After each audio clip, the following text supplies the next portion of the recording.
Fresno family represents the plight of Syrian refugees by the Fresno Bee, adapted by Newsela staff. The Kashik family arrived in the United States 3 months ago as refugees from the war-torn country of Syria. Now they are busy adjusting to a new life in Fresno, California. The fair Kashik works as a sous chef, second in command at a restaurant that serves Middle Eastern food. Kashik has done that for 2 months, along with getting his wife, Noor, and their 3 children settled into a Fresno apartment. Their new life is an ocean away from home and a war that ripped their lives apart. Settling into their new community. Last Saturday, the family cooked a traditional Arabic breakfast at a walk to support Syrian refugees. The Kashiks say they are grateful for the hospitality shown to them by their new neighbors and want to give back, sharing that their Muslim faith teaches manners, acceptance, tolerance, love for others, and respect. Muslims are followers of the religion of Islam, which teaches that there is only one God and that Muhammad is God's prophet. The family says that terrorists are not Muslims, they are criminals. Money raised during the walk will go to the Syrian American Medical Society.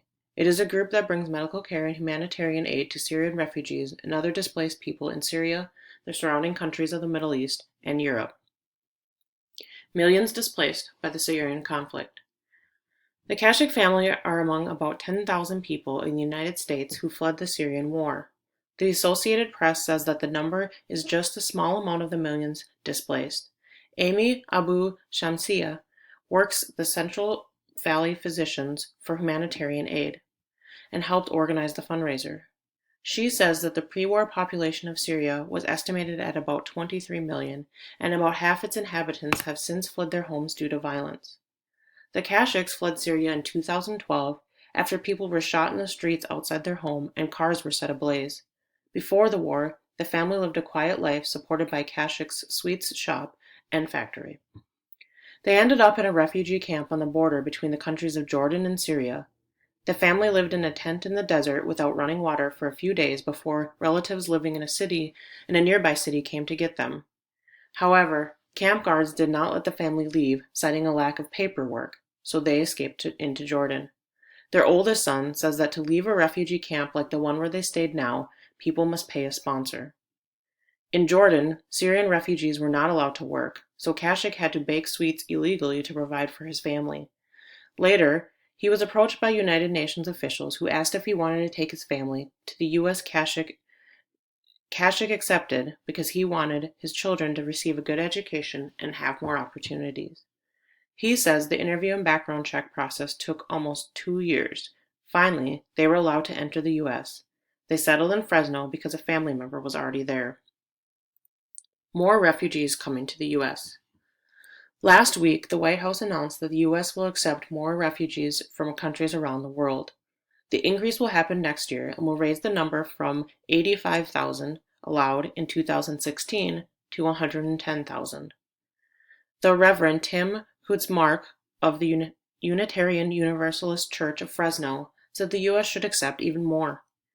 Members of our church are concerned that such a small amount of Syrian refugees are being allowed to enter this country compared to, for instance, Germany. Hutzmark says, "We are doing so little as a nation at a time when the need is so great."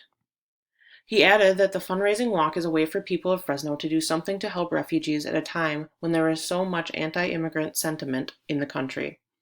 The walk is a shared statement declaring that all people have worth and deserve to be treated with fairness, kindness, and respect. Hutzmark says, "My heart breaks each time I see a photo of a frightened Syrian family fleeing for their lives. So many religions, including Unitarian Universalism, teach that welcoming the stranger is an essential part of living a life of faith. We seem to have forgotten that." Jim Grant is a director of the Roman Catholic Diocese of Fresno's Social Justice Ministry. He took part in the walk and says Pope Francis is urging people to help refugees. He said, "Welcoming refugees into our homes is the greatest security against terrorism," Grant says. The Pope sees that refugees are not a national threat, they are a benefit, and if we could please take care of them, that could end terrorism. Reza Nukamanesh shared a similar plea. He is a director of the Islamic Cultural Center of Fresno. "It is terrible that it has become a political issue instead of the humanitarian issue that it truly is, he says. Families are seeking haven from war and terror, and because of ignorance and a supposed fear of importing terrorism, the families become targets of suspicion and hatred.